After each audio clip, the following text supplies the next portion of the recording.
वहदा वस्सलातु वस्सलामु अला मन ला नबिय्य बअदा वला रसूल बअदा व हुवा खातमुन नबिय्यीन व अला आलिहि व अस्हाबिहि व मन तबिअहुम बिइहसान इला यौमिद्दीन। अम्मा बाद फ़अऊज़ु बिल्लाहि मिनश शैतानिर रजीम। बिस्मिल्लाहिर रहमानिर रहीम। वक़ाल अल्लाहु तआला फ़िल क़ुरआनिल मजीद व फ़ुरक़ानिहिल हमीद। मन जाअ बिल हसनति फ़लहु अश्रु अम्सालिहा वमन जाअ बिस्सय्यअति फला युज्ज़ा इल्ला मिस्लहा वहुम ला युज़्लमून। सदक़ल्लाहुल अज़ीम। ज़मा इज़्ज़तमंदो दाकुम आया उस्ताद खिदमत की तिलावत दाद सूरह अनआम 160 नंबर आया। अरे के अल्लाह फरमाई मन जाअ बिल हसनते चाचे रातलो वकड़ा पैवे ने कई सरा फलहु अश्रु अम्सालिहा हा गलबा लसचुंद सवाब वर्कड़े की। वमन जाअ बिस्सय्यअति फला युज्ज़ा इल्ला मिस्लहा और कच्चा बदी वकड़ला न हा गलबा द यवे बदई सज़ा वर्कड़े की। वहुम ला युज़लमून और पदुई बांधे बा जुलम न की। यानी चाची वने के वकड़ला अगलबा लसचुंदा अजर और सवाब वर्कड़े की। वजना हज़रत अयूब रज़ी अल्लाह ताला अन्हु फरमाई कि क़ाल रसूलुल्लाह सल्लल्लाहु अलैहि वसल्लम मन साम रमज़ाना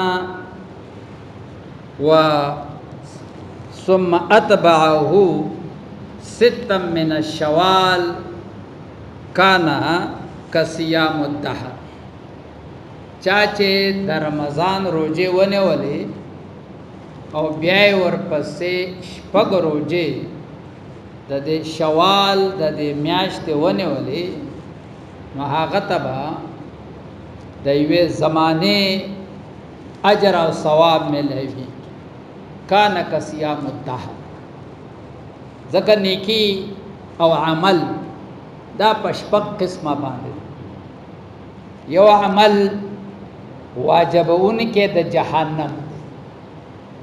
चा शिरक को जहन्नम वाला वाजिब बल वाजब उनके द जन्नत तौहीद तस्लीम को न जन्नत तो वाजिब सो। द्रेम अमल हसना बे सय्यातुन बे सय्या मिसलुन बे मिसलिन। यो अमल देव को ना ताला बदहागे यो बदला और कही लका यो बदी दे वकड़ा मन जाअ बिस्सय्याति फलहु मिस्ल। चाची यो बदी वकड़ा हगला बदा यो बदी च कम दे नो हगली कले की। सलोरम अल हसन औ बिल हसन यो नेकी प यवे ने कई सरब मिलावी असंगा चाच इरादा दैवे ने कई वकड़ला और वे नकड़ा नुदुलबा यवने की कम देनु आगा वर्कड़े की। और पिंजम अल हसनतु बिअश्रि अम्सालिहा यवने की आगबा पलस चुन दसरा मिलावी। यानी यवने की वकड़ा तालबा 10 गुना दहागे अजर मिलावी। और शपगम अमल अल हसनतो बे सबा मिआता हसनत यो अमल दे को तालबा पऊ सौ बांधे अजर और सवाब मिलावी। यानी अल्लाह पलार के दे सदका वकड़ला नो दहागे ثواب د اوسو هغه برابر. نو دا خدا الله تعالی یو قانون چې د آدم علیه السلام نواله تر د رسول الله صلی الله علیه وسلم پورې من جاء بالحسنات فله عشر امثالها، چا چې یو نیو کې وکړه هغه لبا لس چند اجر او ثواب هغه به ملاوي. د دې وجنه په دې حدیث کې چې چا د رمضان روزه ونیولې بیا یې ورپسې شپږ روزې د شوال د میاشتې ونیولې نو دته به کان کصیام الدهر، دلبا د دهر عمر اجر او ثواب مله. دهر ویلې کېږي زمانه ته، خو په حدیث کې بیا د دې تشریح په یو کال سره شوی ده. ځکه دا حضرت صوبان رضی الله تعالی عنہ نے روایت ہے کہ رسول اللہ صلی اللہ علیہ وسلم فرمل صیام شہر رمضان بعشر شهرتن، چاچه در رمضان دا روجه ونه ولی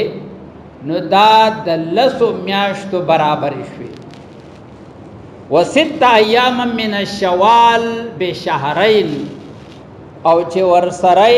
د شوال دا شپږ روزې ونیولې نو 2 میاشتې دا شولې. نو دا شو کصیام سنه، لکه د یو کال روزو اجر او ثواب بدته ملاوي. چې چا د رمضان روزې ونیولې او ورسره دا شپږ روزې د شوال ونیولې نو د تبا د یو کال هغه اجر او ثواب ملاوي. او ابن حبان رضی اللہ تعالی عنہ فرمائی من صام رمضان و ستة من الشوال، چاچه د رمضان روزه ونیولې او دا شپږ روزه ور سره د شوال ونیولې نو فقط صام السنه، گویا چې د یو کال روزه ونیولې. اوس دا شپږ ورځې روزه د شوال نیول کدا ته په ترتیب سره نسی او کدا ته بے ترتیب نسی، خو په دې میاش کې شپږ ورځې روزه پوره کول دا د پورا د یو کال هغه ثواب ملاوي. او دا په دې وجه باندې من جاء بالحسنه فله عشر امثالها، چا چې یو نیکی وکړه نو هغه تبا لسچون د ثواب هغه به ملاوي. لکه 30 ورځې تا د رمضان روزه ونیولې نو په 10 کې ولا زر ورکړه 300 تیرا. شپږ ورځې دې د شوال روزه ونیولې نو چیلا چې په 10 کې زر ورکې نو 60 تیرا، نو دا 360 ورځې آیتا تا روزه لکه چې ونیولې. او کال دې 365 ورځې، نو په کال کې 15 ورځې دا سدي چې په هغه کې روزي نیول هغه حرام دي. لکه د ورکوټي اختر ورځ ده، د لوی اختر ورځ ده، او د ایام تشریق ورځ دي. په دې کې روزي بچ کم ده نیول هغه من دي. نو طالبا د دې 360 ورځو یعنی د پوره کال د هغه اجر او ثواب هغه ته درکړی کیږي. ور عمل د لګو کو او اجر څومره ډیر زیات شو. دا الله تبارک وتعالى د دې امت لپاره دا خصوصي چې کم دین انعام هو فرمایو چې د دې عمرونه بلګوي، خو اجرونه ثوابونه خیر دا به د ټولو امتونو نه چې کم دین هغه زیاتی. یعنی حدیث کې راځي چې که یو سړی په حرم میاش کې 3 ورځې روزي نیسي نو دا 12 میاشتې دي او په 3 کې زر ورکې 12 یا 36 دا 36 ورځې روزه شوي. او دې 36 ل چې په 10 کې زر ورکې نو 360 ورځې ته چې کم ده ناراضي. چې حرم میاش کې ته 3 ورځې روزه نسی نو تا لکه د 360 ورځو د روزو هغه اجر او ثواب بتاتا هغه ملاويږي. نو بیا چې د دې 3 ورځې روزي نسی نو بیا په دې کې د شوال د روزو خصوصیت سره راغی یعنی خو هر سړی و په کال کې 3 ورځې روزي نیسي نو بیا پکې د دې شوال د دې روزو د دې خصوصیت څه ضرورت شو د دې وجنه ابن حجر رحمت الله علیه فرمایي چې وان قال قائل فلو صام هذه السنه ايام 6 ايام من غیر شوال که یو سړی د دې 3 ورځې روزي هغه نسی په دې میاش کې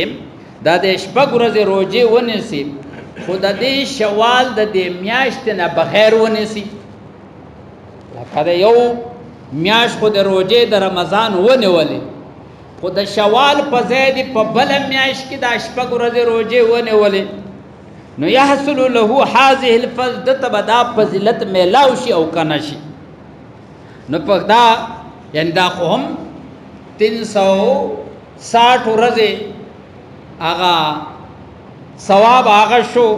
نو په کای په خص صيام من شوال بیا پکې د دې شوال د روزو تخصیص ولرا نو ابن حجر رحمت الله علیه دا غي جواب ورکړي چې قیل صيامها من الشوال ليلتصق بصيام رمضان في الفضل چې د شوال دا روزي چې دي دا شپږ دا متصل دي د رمضان د روزو سره دا متصل دي نو په فضیلت کې هم دا سدا یو شانت دي نو فیکون له اجر صيام الدهر فرضا دله چې د کامل کال ثواب ورکړی کیږي نو دله بعد د فرض د روزو مر ثواب ورکړی کیږي اوس که په بل میاش کې ونیسي نو طالبہ د 360 ورځو د روزو اجر به ملاويږي خو د نفل به ملاويږي خو کته ور سره د دې شوال د 6 ورځې ونیسي نو دا د رمضان د میاش سره دا پیوس شو نو په فضیلت کې دا د رمضان د روزو سره یو شانتي فضیلت لري نو ذکر رسول الله صلی الله علیه وسلم د دې شوال د 6 ورځې دا ځکه مخصوص کړي په دې ثواب کې چې د تبه کم ده نو ثواب هغه زیات ملاوي شي ځکه په رمضان کې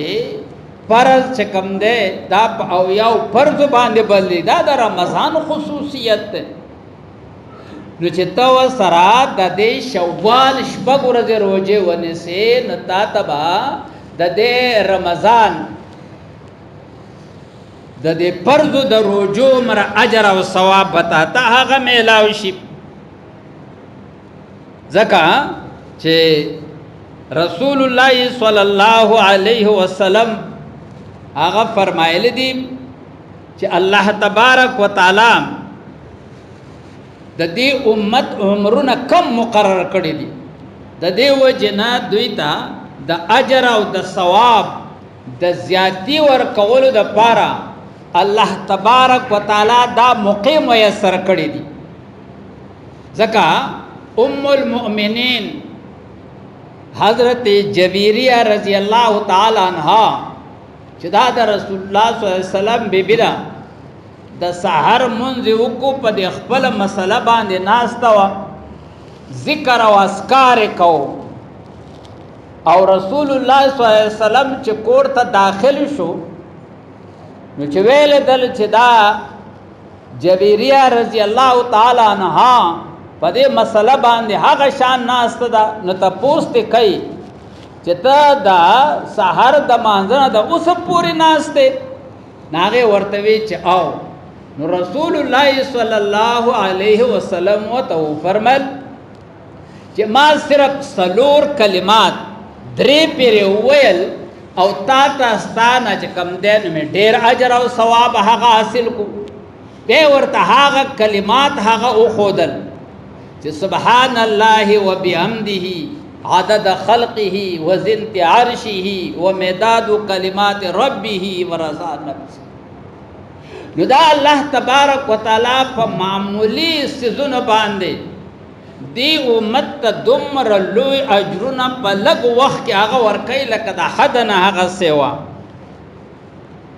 دا د دې امت لپاره الله دا دمر اجرونه مقرر کړی دي لکه رسول الله صلی الله علیه وسلم چې کله معراج ته لاړل نو هلته الله په پیغمبر خدا صلی الله علیه وسلم باندې 50 منځونه په شپه او ورځ کې فرض کړل او بیا چې کله هغه دې واپس بغم اسمان ته موسی علیہ السلام تراغه نو ورته تپوس کې څه توپه دې راړې زما په امت باندې خو 50 منځونه پر شو یو پس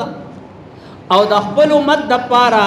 تخفیف سوال وکا هغه لاړلو دا الله نه د خپل امت د پاره تخفیف سوال وکړو 15 منځونه وته معاف بیا راغی وسجلو 15 ویلاړ شه بیا لاړ شه حتی چې رسول الله صلی الله علیه وسلم بعد حضرت موسی علیہ السلام او د الله په منځ کې تلو راتلو او 15 منځونه به هغه معاف کېدل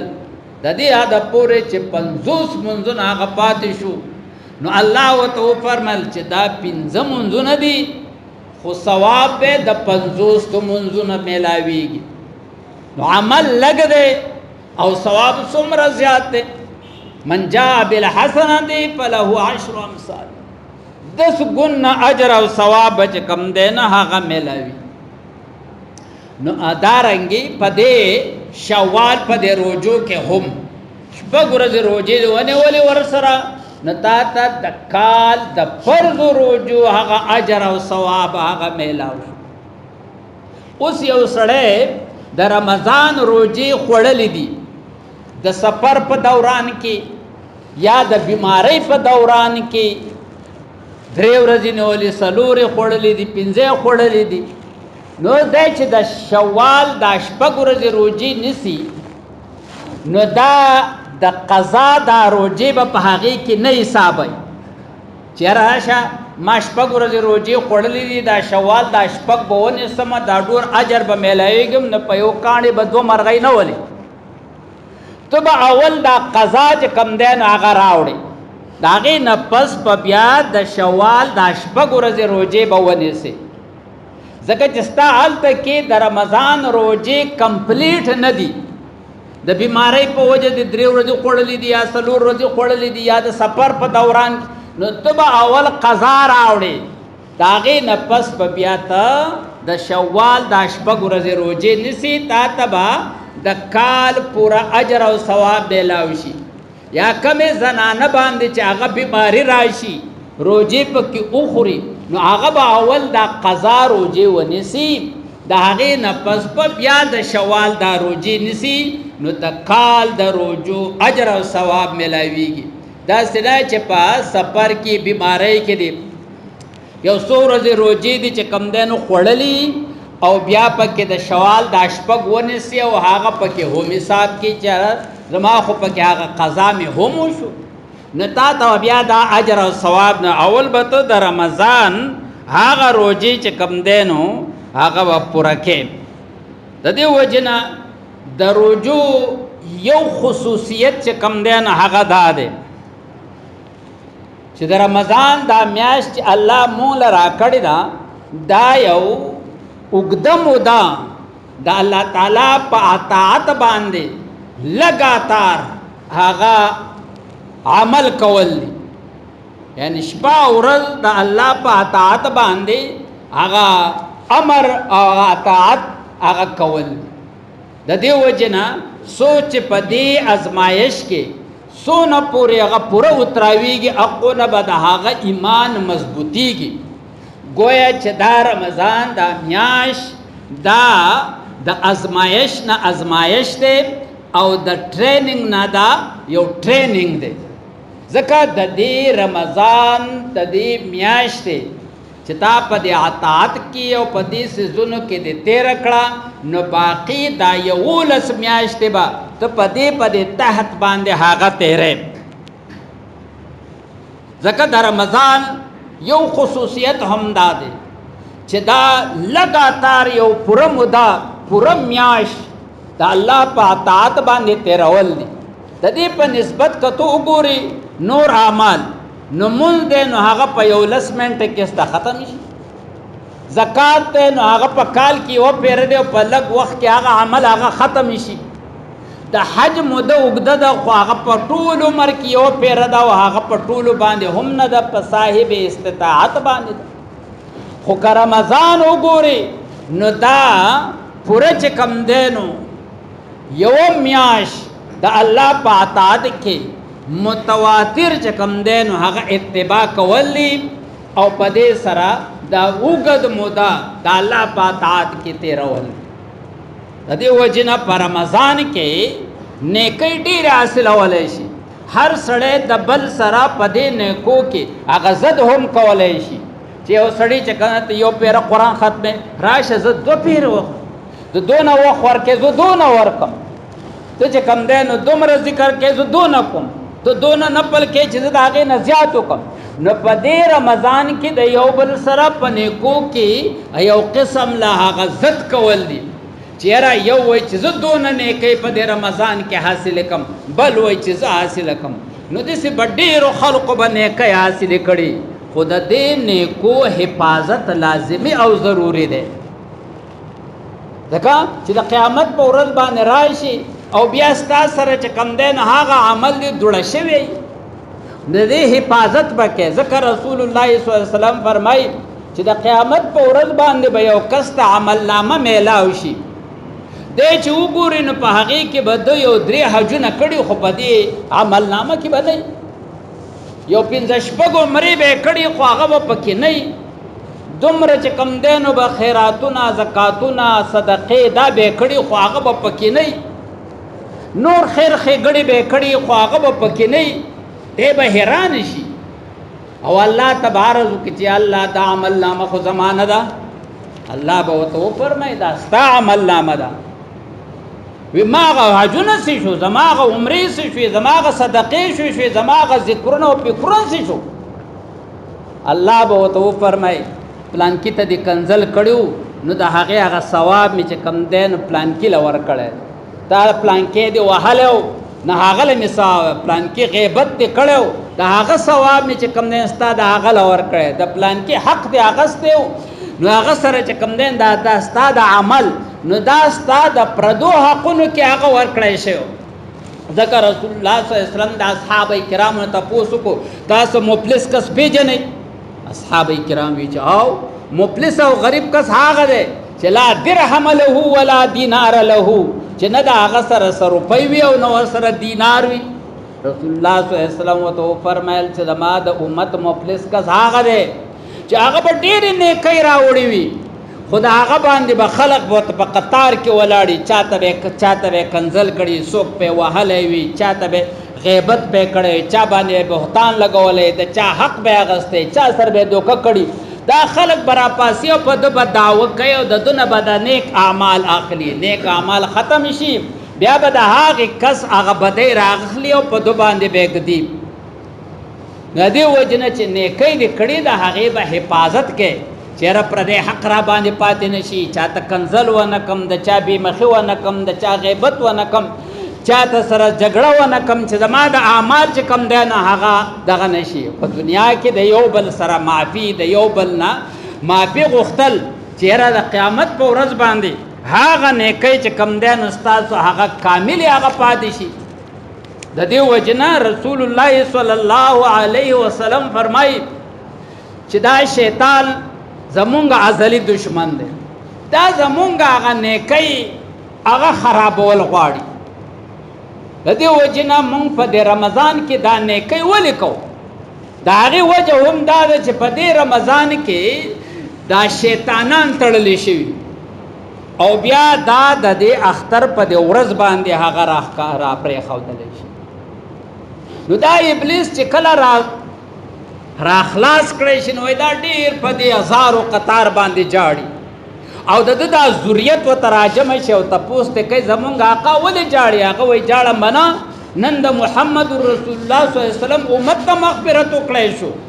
وی مونږ له څه پکار دی وی تاسو تیز شئ د دوی نه دا مغفرت دا ته هیر کوي او دوی په خواهشاتو کې په ګناهونو کې په دې کې اخته کوي د جوماتونو نه منې کوي د خیر ښېګړو نه منې کوي نو د اولې ورځې نه بیا شیطانان په دې کارونو باندې اخته شي او خلق چې کم دی نو دا دې نیکو نه دا هر څه نه مني ګوره په رمضان کې به دا جوماتونو کې به زګی نه اوس وګورې نو خلق چې کم دی نو به هغه نه وي ولې دا مونځ په یوازې په دې رمضان کې فرض و خصوص چې کم دی نو به کوي خصوص د جمع سره بیا خیال نه ساتي خو مړه زه وربشو به خبر د جماعت خواته گپ شپ په لګي جمع به وشي او رسته به راشي